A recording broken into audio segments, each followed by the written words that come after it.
14h38 octobre 2025, le Salon doré de l'Élysée. C'est ici, précisément ici, qu'Emmanuel Macron s'apprête à signer ce qui restera comme le décret le plus risqué de toute sa présidence. Un simple trait de plume, Mont Blanc, et voilà Sébastien Lecornu redevient Premier ministre pour la deuxième fois de sa carrière politique. Sauf que Macron ignore totalement une chose absolument capitale. Ce qu'il vient de signer, là, sans le savoir, ce n'est pas seulement une nomination. C'est l'arrêt de mort définitif de son propre pouvoir présidentiel. Et pendant ce temps qui se tient debout face au bureau présidentiel historique Lecornu. 40 ans depuis 3 semaines à peine, le visage impassible, les mains croisées derrière le dos, un calme absolu. 18 mois plus tôt, souvenez-vous, il avait quitté Matignon dans quelles conditions? Dans le fracas assourdissant de révélations explosives sur la corruption présidentielle. Des révélations qui avaient ébranlé toute la République. Et aujourd'hui, il y retourne triomphalement. Mais attention, ce n'est absolument plus le même homme. Plus du tout. Les terribles épreuves politiques qu'il a traversées, elles l'ont transformé, profondément endurci, et surtout complètement libéré de toute loyauté aveugle envers Emmanuel Macron. Sébastien, lance Macron en levant lentement les yeux du décret officiel qu'il vient tout juste de parapher. J'espère sincèrement que nous pourrons repartir sur des bases complètement nouvelles et saines. Le passé, c'est définitivement le passé. Il faut tourner la page. Et Lecornu sourit, sauf que ce sourire-là, mes amis, il est radicalement différent de celui d'avant. Plus froid, plus calculateur, plus dangereux. Bien sûr, Monsieur le Président, le passé, c'est effectivement le passé. Cette ironie subtile mais venimeuse dans la voix posée de son nouveau Premier ministre, Macron ne la remarque pas. Pas une seconde. Et pourquoi? Parce qu'il est beaucoup trop préoccupé, beaucoup trop stressé par la crise politique majeure qui secoue violemment la France depuis des mois interminables. Pensez-y une seconde des manifestations quotidiennes dans toutes les grandes villes. Une chute vertigineuse de sa popularité dans tous les sondages. Une opposition parlementaire qui réclame unanimement sa démission immédiate. Alors voilà, il avait besoin de Lecornu, désespérément, viscéralement. Parce que Lecornu, c'est le seul homme politique français capable de rassurer simultanément la droite traditionnelle ET, le centre modéré, le seul. Mais voici ce que Macron ignore totalement. Ces 18 derniers mois d'exil politique forcé Lecornu ne les a pas passés à pleurer. Pas du tout. Il les a passés à préparer méticuleusement, obsessionnellement sa revanche personnelle. Chaque faiblesse structurelle du système, Macron étudiait systématiquement. Chaque point de vulnérabilité institutionnelle identifié minutieusement. Des alliances secrètes dans tous les milieux politiques, médiatiques, financiers, tissées patiemment une par une. Et maintenant, par un retournement ironique du destin, Macron vient de lui donner spontanément les clés dorées du royaume républicain. D'un pas mesuré, Lecornu se dirige vers la porte capitonnée du bureau. Et là, il lâche cette phrase « Monsieur le Président, j'aurais absolument besoin d'une carte blanche totale pour former mon gouvernement selon mes propres critères. » La réponse de Macron immédiate. Bien entendu, visiblement soulagé, oui soulagé par cette nomination qui résout enfin tous ces problèmes immédiats. Vous avez ma confiance la plus totale et mon soutien indéfectible. Parfait. Un sourire imperceptible se dessine aux lèvres de Lecornu. Votre confiance totale, nous verrons bien ce qu'elle vaut vraiment. Et pendant ce temps, dans les couloirs feutrés de l'Élysée, les conseillers présidentiels s'agitent déjà nerveusement autour de cette nomination surprise. Cette décision de rappeler Lecornu, c'est un pari politique extrêmement risqué, et ça ils le savent parfaitement, tous sans exception. Mais soyons objectifs 2 secondes. Macron, à ce moment précis, n'a plus aucun autre choix viable. Aucun. La France devenue totalement ingouvernable avec ses grèves permanentes. Et Lecornu dans tout ça, c'est désormais le seul homme politique à posséder à la fois l'autorité morale et l'expérience technique nécessaire pour restaurer un semblant d'ordre républicain. Le seul. Quelques heures plus tôt, dans ce même bureau, Alexis Kohler avait lâché avec une réelle inquiétude dans la voix « Monsieur le Président, êtes-vous absolument certain que Lecornu soit le bon choix stratégique ?» Après tout ce qui s'est passé entre vous après ces révélations publiques, et Macron de répondre avec cette assurance retrouvée, vous savez, l'assurance de celui qui croit tenir la solution miracle. Justement, Alexis, Lecornu connaît parfaitement tous mes secrets les plus compromettants. Précisément pour cette raison, il ne prendra jamais le risque insensé de les révéler une seconde fois. C'est notre assurance mutuelle, notre équilibre de la terreur. Il ne peut plus me trahir sans se détruire lui-même. » Insister davantage, Kohler n'a pas osé, mais au fond de lui, il garde un très mauvais pressentiment, viscéral, vraiment viscéral. Parce qu'il faut comprendre une chose, Kohler connaît personnellement Lecornu depuis plus de 15 ans dans les cercles politiques parisiens. 15 ans, vous imaginez, et il sait parfaitement que l'ancien premier ministre n'est absolument pas le genre d'homme à oublier facilement une trahison personnelle, surtout pas une trahison aussi publique, aussi humiliante. Le soir même de sa nomination, où retrouve-t-on Lecornu cérémonieusement installé dans ses anciens bureaux prestigieux de Matignon rue de Varennes, et là c'est presque troublant, rien n'a matériellement changé depuis son départ forcé, les mêmes meubles d'époque soigneusement cirés, les mêmes tableaux de maître accrochés au mur lambrissé, la même vue panoramique apaisante sur les jardins à la française parfaitement entretenus. Rien n'a changé, sauf une chose. Lui, il a changé radicalement, profondément, définitivement. Première décision, il convoque immédiatement son ancien chef de cabinet, Pierre Dubois, un homme qui avait été brutalement écarté de l'administration après les révélations explosives de 2024 et qui depuis vivait dans l'amertume d'un exil professionnel profondément injuste. L'homme entre dans le bureau directorial qu'il connaît si bien, et là, solennellement, Lecornu lui lance « Pierre, j'espère sincèrement que vous avez précieusement gardé tous les dossiers sensibles que je vous avais explicitement demandé de conserver en sécurité. » Dubois sourit, mais attention, pas n'importe quel sourire, le sourire de celui qui a attendu longtemps, très longtemps, ce moment de vérité.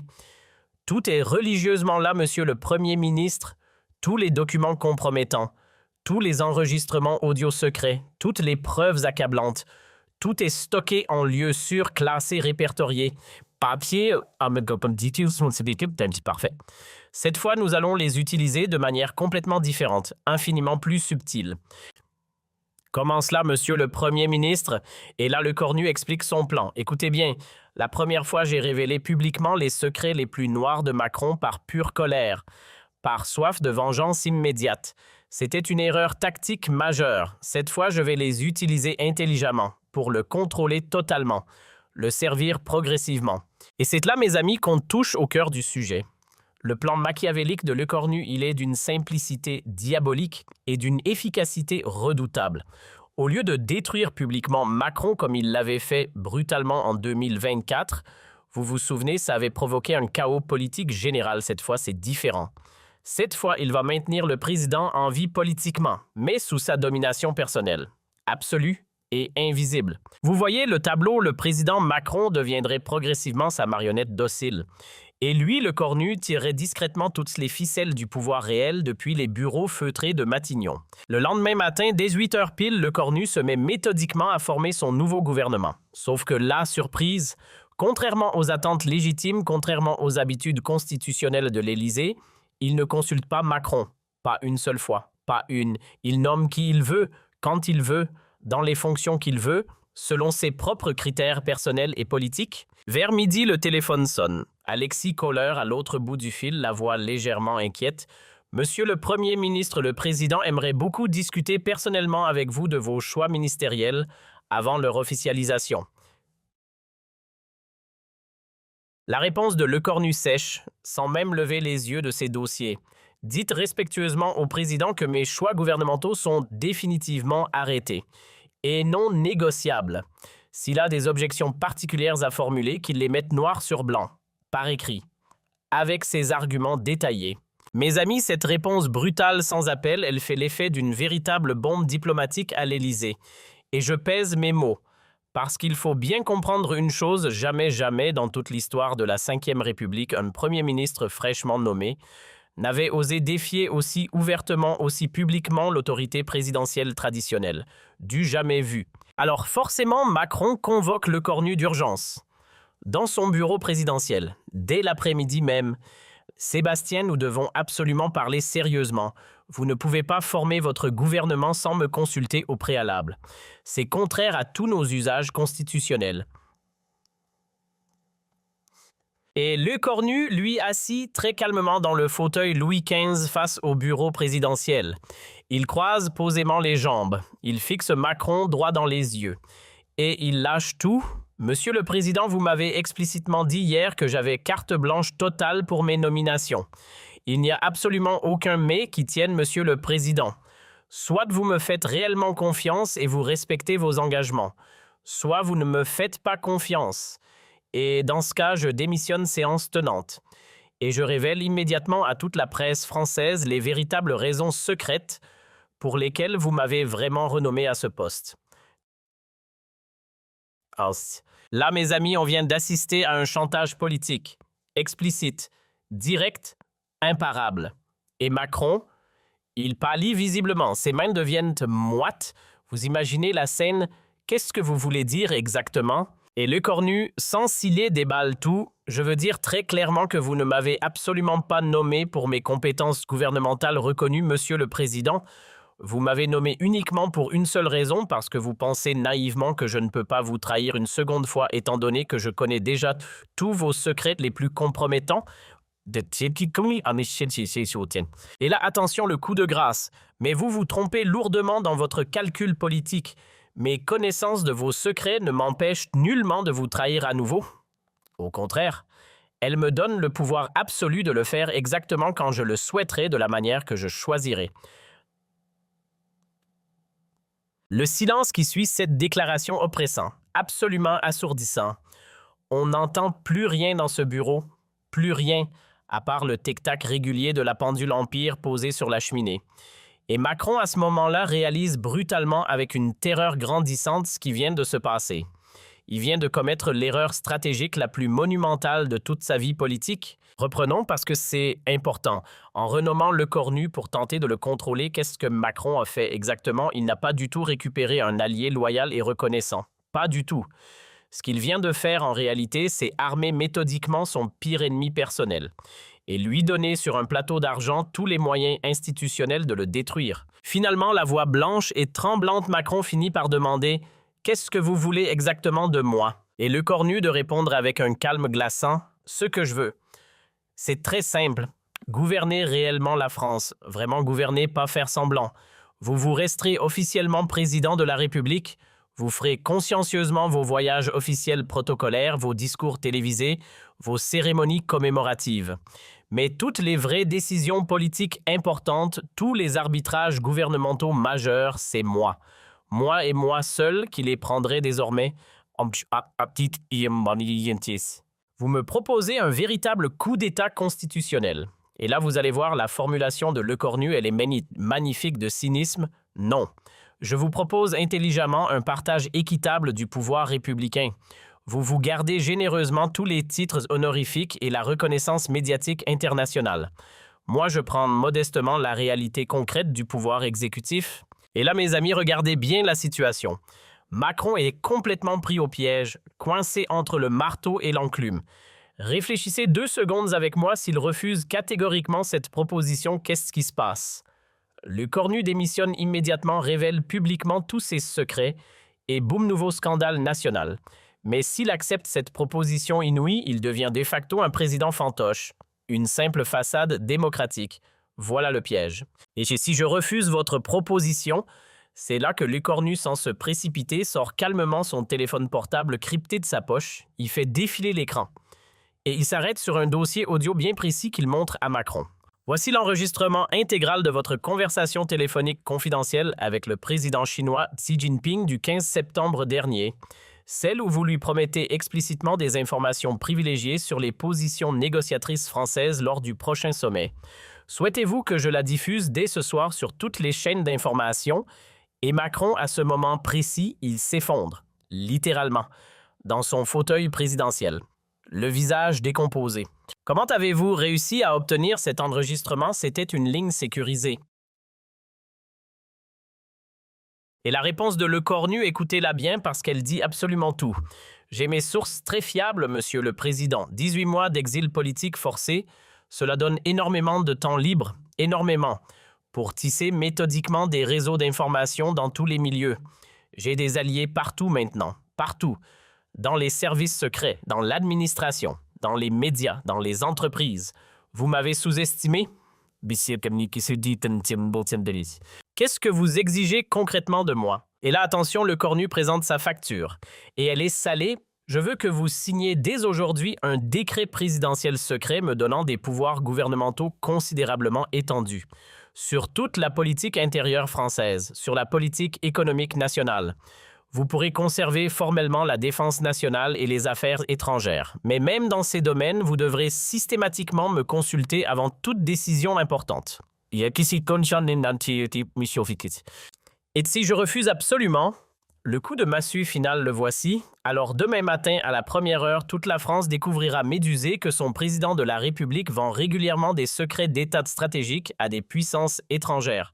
Et cette fois, mes amis, ce ne sera pas simplement une crise politique passagère. Non, ce sera un procès retentissant pour haute trahison, avec une probable condamnation à la réclusion criminelle à perpétuité. Soyons clairs, objectivement, Macron n'a plus aucun choix viable. Aucun. Et donc, le soir même, dans le secret le plus absolu, il signe. Il signe ce décret présidentiel confidentiel qui transforme officieusement Lecornu en véritable dirigeant de facto de la République française. Mais attention, mes amis, ne vous y trompez pas. Ce décret secret, en réalité, ce n'est que le tout début du plan machiavélique de Lecornu. Le tout début. Une fois le pouvoir réel solidement entre ses mains expertes, qu'est-ce qu'il fait ? Il commence immédiatement à transformer systématiquement, méthodiquement tout l'État français selon sa vision politique personnelle. Première mesure radicale, et regardez bien la brutalité du geste. Il limoge immédiatement sans préavis tous les conseillers personnels de Macron. Tous. Et il les remplace par ses propres hommes de confiance triés sur le volet. Le résultat, l'Élysée devient progressivement une coquille vide. Impressionnante de l'extérieur, oui, mais totalement inoffensive, avec un président officiellement maintenu, mais privé de tous ses principaux leviers de pouvoir réel. Deuxième mesure stratégique, il centralise autoritairement toutes les décisions gouvernementales importantes. Où ça, à Matignon, évidemment. Et le résultat, tous les ministres sans exception ne rendent désormais plus compte qu'à une seule personne, à lui, personnellement. Jamais, je dis bien jamais, au président de la République. Vous voyez le glissement. Troisième mesure, et celle-là, elle est sécuritaire, il met discrètement en place un système de surveillance électronique totale de Macron. Chaque conversation téléphonique, chaque rencontre privée, chaque déplacement présidentiel, tout, absolument tout est désormais méthodiquement contrôlé, enregistré. Par qui? Par les services secrets loyaux à Lecornu. Voilà où on en est. Et chaque matin, lors des réunions quotidiennes à Matignon, on entend la même petite question posée tranquillement par Lecornu à ses conseillers les plus proches. Comment se porte notre cher président ce matin? Et Pierre Dubois, avec son sourire complice, satisfait de répondre. Il semble s'habituer progressivement à sa nouvelle situation politique, monsieur le Premier ministre. Et pendant tout ce temps, qu'est-ce qu'elle voit l'opinion publique française? Elle assiste jour après jour à un spectacle politique de plus en plus étrange, de plus en plus inexplicable. Vous imaginez le tableau d'un côté, le président Macron qui semble jour après jour de plus en plus effacé, absent, inexistant. Et de l'autre, le Premier ministre Lecornu qui prend visiblement toutes les initiatives politiques importantes, toutes les décisions gouvernementales majeures. Les médias, eux, dans tout ça, ils parlent prudemment de cohabitation inhabituelle. Mais entre nous, c'était en réalité bien plus profond, bien plus grave que ça, bien plus. Parce que Lecornu, attention, il ne se contente absolument pas de gouverner quotidiennement la France. Non, non, non. Il va beaucoup plus loin. Il la transforme radicalement, irréversiblement, selon ses idées politiques personnelles les plus audacieuses. Et la liste est vertigineuse: réforme fiscale révolutionnaire, restructuration administrative complète, nouvelles alliances internationales inattendues. Le résultat, mes amis, en quelques mois seulement, vous m'entendez bien. En quelques mois, il avait réussi à mettre en œuvre plus de réformes structurelles importantes que Macron en 5 années complètes de mandat présidentiel. 5 ans contre quelques mois, faites le calcul. Et le plus ironique dans toute cette situation inouïe, tenez-vous bien, ces réformes lecorniennes étaient massivement populaires auprès des Français. Massivement. Les sondages de popularité de Lecornu, qu'est-ce qu'ils faisaient? Ils grimpaient spectaculairement semaine après semaine, pendant que ceux de Macron, eux, s'effondraient inexorablement dans les abîmes de l'impopularité. Le contraste était saisissant. Lors d'une conférence de presse à Matignon, un journaliste politique finit par poser la question. Celle qui brûlait toutes les lèvres. « Monsieur le Premier ministre, on a de plus en plus l'impression que c'est vous qui dirigez réellement la France et non plus le président. Qu'en pensez-vous » Et le cornu, avec son sourire le plus innocent, vous savez, ce sourire diplomatique parfaitement maîtrisé, répond « Je dirige la France en étroite collaboration avec Monsieur le Président de la République. Nous formons une équipe gouvernementale parfaitement soudée et complémentaire. Quand Dieu se disent décisions. » Sauf que voilà mes amis, absolument tout le monde dans les milieux politiques parisiens, et je dis bien tout le monde savait pertinemment que c'était un mensonge poli, un mensonge diplomatique, un mensonge d'État. Le constat, mes amis, il est implacable. Macron était bel et bien devenu un simple figurant, décoratif, dans son propre régime constitutionnel, un faire-valoir présidentiel. Voilà ce qu'il était devenu, ni plus ni moins. 6 mois seulement après cette renomination providentielle. Et qu'est-ce qu'avait accompli le cornu, l'exploit politique absolument impossible? Pensez-y, il dirigeait effectivement la France sans en être officiellement le chef de l'État. Vous mesurez bien ce que ça veut dire. Il avait subtilement transformé le régime présidentiel français en régime parlementaire de facto, avec lui-même comme véritable Premier ministre tout-puissant, comme leader incontesté. Et Macron, dans tout ça, il assiste complètement impuissant à sa propre marginalisation politique. Progressive, inexorable, prisonnier de ses secrets les plus compromettants, surveillé en permanence par les hommes de confiance de Lecornu, espionné jusque dans ses conversations privées. Il n'est désormais plus rien d'autre qu'une façade démocratique de prestige. Rien d'autre. Comment ai-je pu être aussi stupide et naïf? Cette question, Macron se la posait tous les jours, quotidiennement, en regardant mélancoliquement les jardins de l'Élysée depuis son bureau présidentiel. Un bureau, soit dit en passant, progressivement déserté par tous ses conseillers historiques. Vous imaginez la solitude, et c'est là toute l'ironie tragique de l'histoire. Il avait cru lui pouvoir utiliser Lecornu, le manipuler comme un simple instrument politique, un instrument, et au final, qui a manipulé qui? C'est Lecornu qui l'utilisait, c'est Lecornu qui le manipulait, comme une marionnette. La marionnette, c'était lui. Un an, mes amis, un an exactement après cette rénomination fatale. Et la transformation politique était absolument complète, irréversible. La France était désormais dirigée de facto par un Premier ministre omnipotent, omniprésent, et par un président fantoche, décoratif. Voilà la nouvelle réalité républicaine. Et le pire dans tout ça, personne dans l'opinion publique ne pouvait légalement rien y faire. Rien. Parce qu'officiellement, constitutionnellement, tout était parfaitement légal, parfaitement républicain. Le coup de génie absolu. Récapitulons mes amis parce que c'est historique.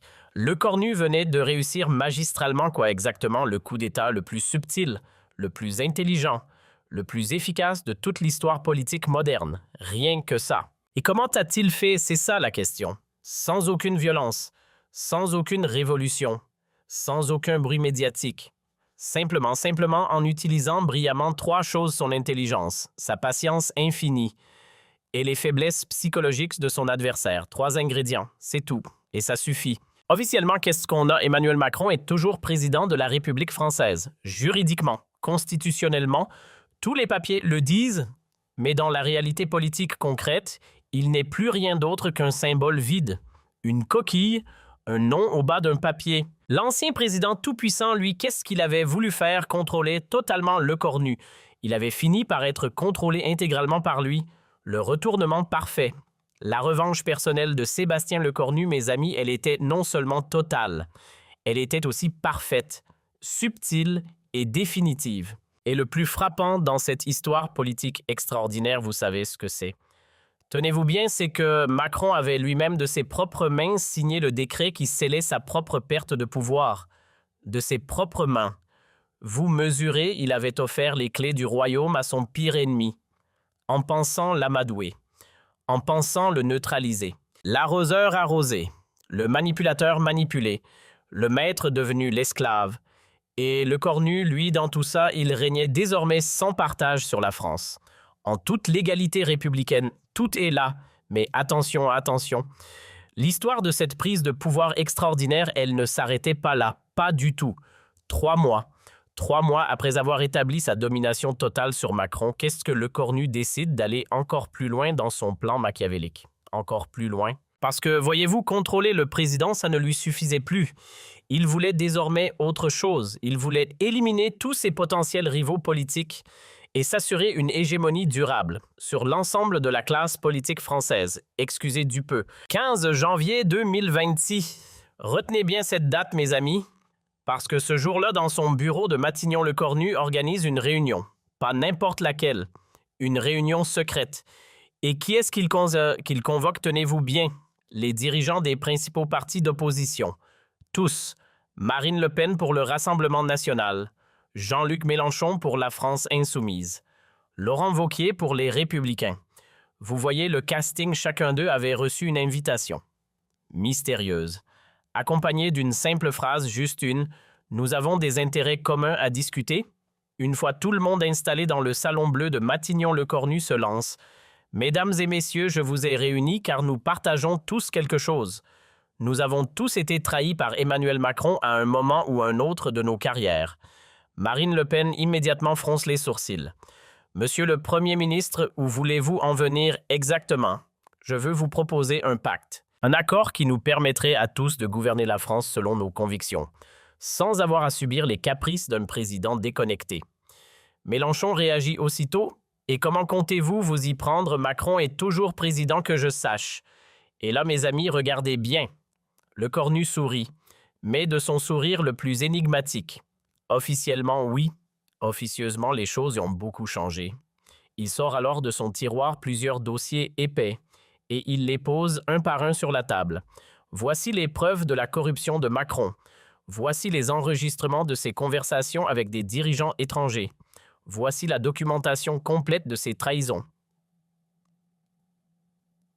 Cette réunion secrète, mes amis, elle marque quoi exactement? Elle marque le début d'une nouvelle ère politique en France. Rien que ça. Parce que pour la première fois dans toute l'histoire de la Ve République, qu'est-ce qu'on voit?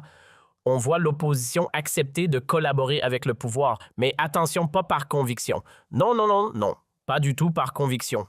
Par opportunisme et surtout par soif de revanche contre Macron. Dans les semaines qui suivent, les Français assistent à un spectacle politique, un spectacle totalement inédit. Regardez bien ce qui se passe, les critiques de l'opposition contre le gouvernement se font de plus en plus molles, de plus en plus tièdes. Les débats parlementaires, eux, perdent toute leur virulence. Ils deviennent presque ennuyeux entre nous. Et qu'est-ce qui s'installe progressivement? Une étrange sérénité politique. Une sérénité que les médias, eux, interprétaient comme une pacification du débat démocratique. Une belle formule, n'est-ce pas? Sauf qu'en réalité, qu'est-ce qui se passait vraiment? Le Cornu était en train de construire méthodiquement quelque chose, pas n'importe quoi. Un système politique entièrement nouveau. Un système où tous les partis traditionnels coopéraient, sous son autorité suprême, pendant que Macron, pendant ce temps, n'était plus qu'une façade décorative. Voilà la vérité. Mais le plus impressionnant dans tout ça, vous savez ce que c'est que ce système fonctionnait. Et pas un peu. Remarquablement bien. Les réformes s'enchaînaient rapidement. La France se modernisait à un rythme accéléré. Et l'opinion publique, globalement satisfaite de cette efficacité gouvernementale enfin retrouvée. Un journaliste du Figaro, observant toute cette transformation, se posait à voix haute. La question, comment fait-il ça? Comment le Cornu arrive-t-il à faire accepter à Marine Le Pen et à Mélenchon de travailler ensemble? Bonne question. Excellente question même. Et la réponse, vous allez voir, elle n'était pas dans les livres de sciences politiques. La réponse, elle est simple mais effrayante. Le Cornu avait passé des mois entiers, à faire quoi? À collecter des informations compromettantes. Sur qui? Sur tous les dirigeants politiques français. Tous. Et écoutez bien le tableau Le Pen. Il savait qu'elle avait des comptes cachés à l'étranger. Mélenchon. Il savait qu'il avait menti sur ses revenus. Wauquiez. Il savait qu'il avait bénéficié de marchés publics arrangés. Chacun, absolument chacun, était tenu par ses propres secrets, prisonnier de ses propres zones d'ombre. Et le résultat de cette méthode, au printemps 2026, soit 6 mois seulement après la formation de cette alliance occulte, la France était devenue un pays totalement différent. Totalement. Officiellement, qu'avait-on? Toujours une démocratie présidentielle classique.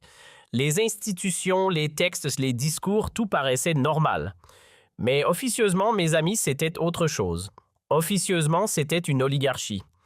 Dirigée par Le Cornu. Avec la complicité forcée, j'insiste, la complicité forcée de tous les partis politiques. Et pendant ce temps, Macron, lui, qu'est-ce qu'il devenait? Il sombrait progressivement. Dans quoi? Dans une dépression profonde. Mes amis, pensez-y, 2 secondes privées de tout pouvoir réel. Surveillé en permanence, humilié quotidiennement, il n'est plus littéralement que l'ombre de lui-même. L'ombre. Ses proches collaborateurs, forcément, ils s'inquiétaient de son état psychologique. Et même à la maison, ça tirait la sonnette d'alarme. Brigitte Macron, parfois, lui glissait « Monsieur le Président, vous devriez peut-être envisager de démissionner. Cette situation vous détruit. » Et lui, d'une voix faible, de répondre « Je ne peux pas. Si je démissionne, le cornu révélera tout. Ma réputation sera anéantie pour l'éternité. Mais votre santé mentale, ma santé mentale, c'est le prix à payer pour mes erreurs passées. » Voilà. Cette conversation touchante, intime d'un homme brisé.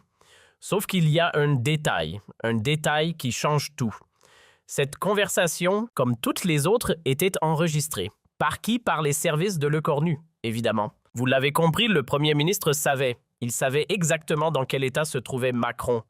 Et il en tirait de mes amis, je pèse mes mots, une satisfaction profonde. Profonde. Mais attention, Le Cornu avait encore une carte à jouer. Une dernière carte, et pas n'importe laquelle. En juin 2026, qu'est-ce qu'il décide? Il décide de franchir l'étape ultime de son plan. L'étape finale. Son objectif, éliminer définitivement Macron de l'équation politique. Mais pas n'importe comment, pas par un scandale public, non, par une démission volontaire. Vous voyez la subtilité. Et là, il organise quoi? Une mise en scène parfaite. Regardez le déroulé, c'est du grand art. D'abord, premier acte, il fait fuiter dans la presse des rumeurs sur l'état de santé du président. Ensuite, deuxième acte, il fait circuler des informations selon lesquelles Macron souhaiterait se retirer de la vie politique, pour raisons personnelles bien sûr. Et enfin, troisième acte, le climax, il convoque Macron pour une dernière confrontation. Où ça? Dans le bureau présidentiel, évidemment. Et la scène, elle vaut le détour, croyez-moi. Le Cornu entre et comme s'il était chez lui, il s'installe confortablement dans le fauteuil face au bureau. Confortablement. Voilà qui en dit long déjà. Monsieur le Président, je pense qu'il est temps pour vous de prendre une décision courageuse.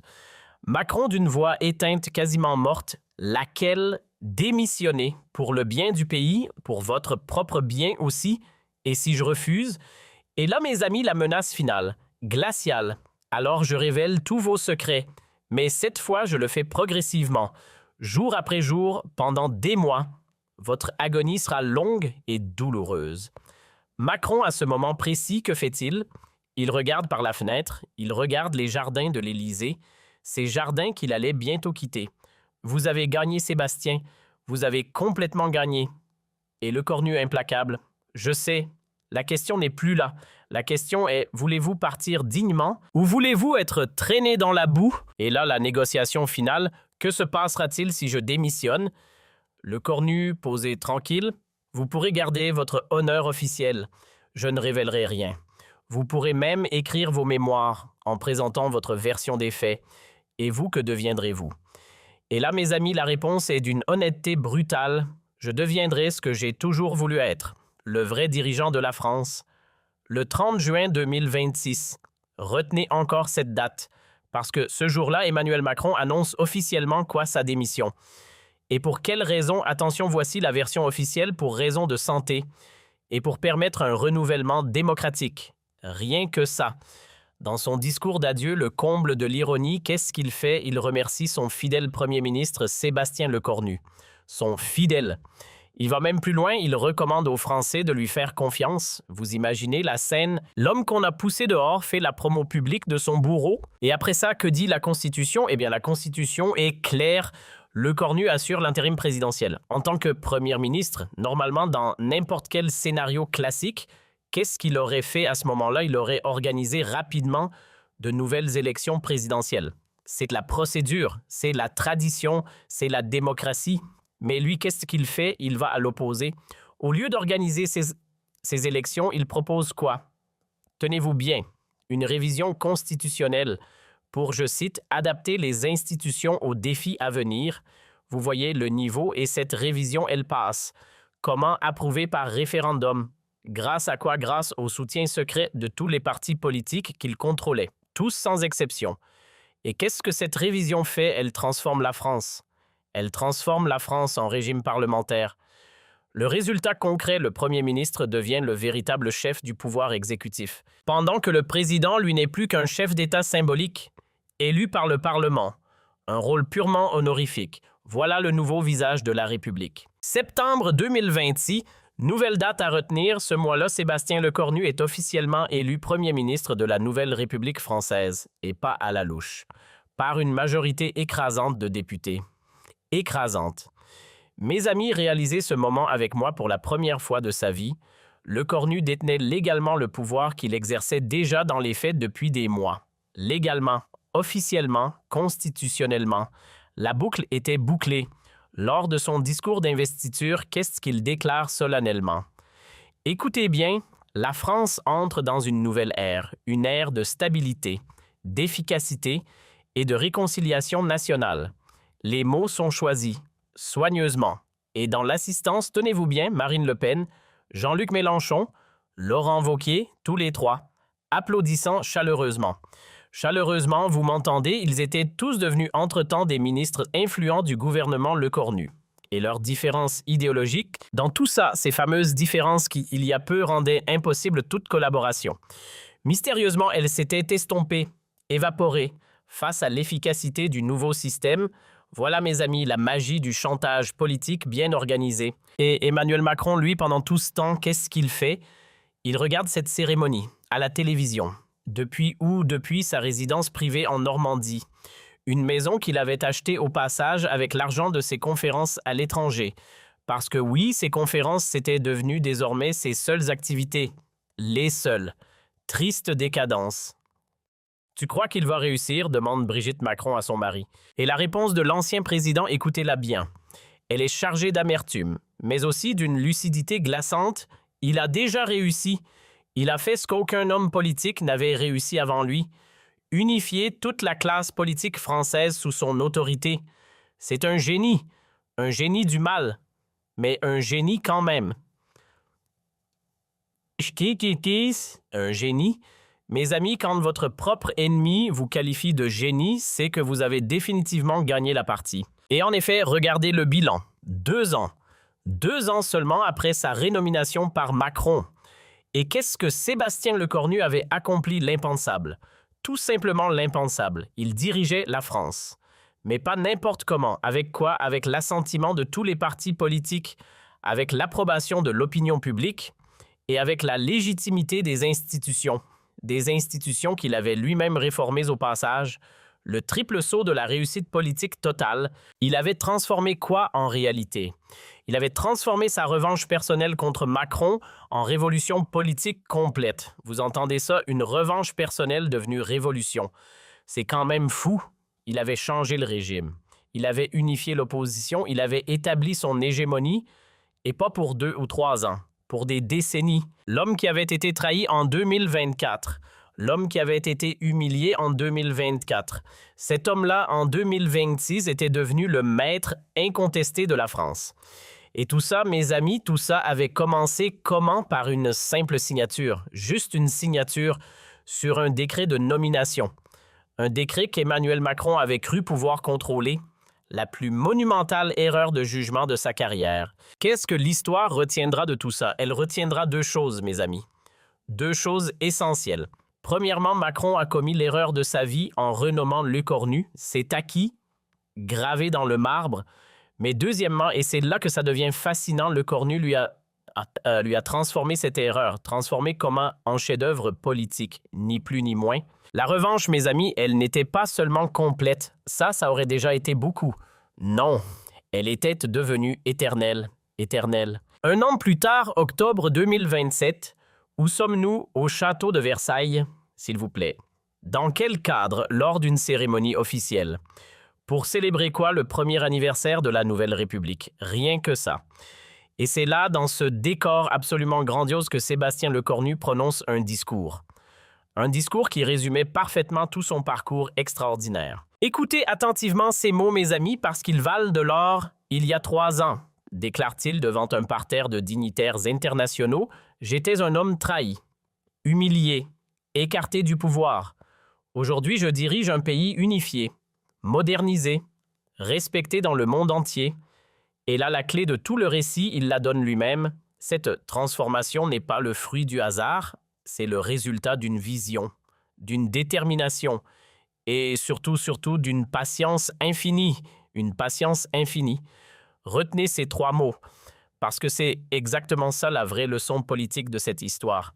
Et dans l'assistance, qu'est-ce qu'on voit, les ambassadeurs étrangers? Qu'est-ce qu'ils font? Ils prennent des notes. Ils prennent des notes, mes amis. Parce que le modèle français de Lecornu, ça intriguait tous les dirigeants européens. Absolument tous. Et la question qui les obsédait, c'était celle-ci. Comment un homme avait-il pu réussir à créer un consensus politique aussi large, tout en maintenant en même temps une efficacité gouvernementale aussi remarquable, le mystère du siècle? Mais le plus symbolique dans toute cette scène, mes amis, vous savez ce que c'est? Tenez-vous bien, Emmanuel Macron était présent dans l'assistance. Emmanuel Macron, lui-même, en chair et en os, invité d'honneur malgré tout. Et qu'est-ce qu'il fait? Il applaudit poliment. Poliment, vous vous rendez compte, le discours de son ancien protégé devenu son maître. L'humiliation, elle était totale, mais publiquement absolument invisible. Le public ne voit rien. Le public applaudit avec lui. Voilà le génie de la mise en scène. En sortant de la cérémonie dans les jardins du château, les 2 hommes se croisent. Et là, la scène, elle est d'une cruauté raffinée. Macron, avec un sourire forcé, lui dit « Félicitations Sébastien, vous avez réalisé ce dont je n'ai jamais été capable. » Et Lecornu, avec une courtoisie parfaite, une courtoisie presque chirurgicale, lui répond « Merci, monsieur l'ancien président. » Mais il ajoute tout de suite la phrase qui tue, la phrase finale. Écoutez bien, mais n'oubliez pas, sans vos erreurs, je n'aurais jamais appris à gouverner vraiment.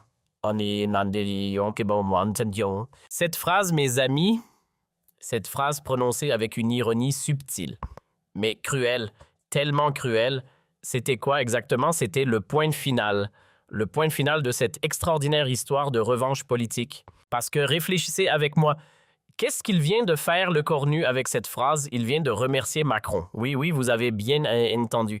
Il vient de remercier Macron de l'avoir trahi. Pourquoi? Parce que cette trahison, cette fameuse trahison de 2024 avait fait de lui, au final, l'homme le plus puissant de France. Sans cette trahison, rien de tout ça n'aurait existé.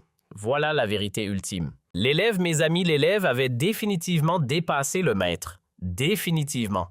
Et le maître, lui, dans tout ça, il ne pouvait plus que s'incliner. S'incliner devant quoi? Devant la perfection du plan. Devant la perfection du plan de son ancien élève. Fin de l'histoire. Fin de l'histoire. Fin de l'histoire. Fin de l'histoire.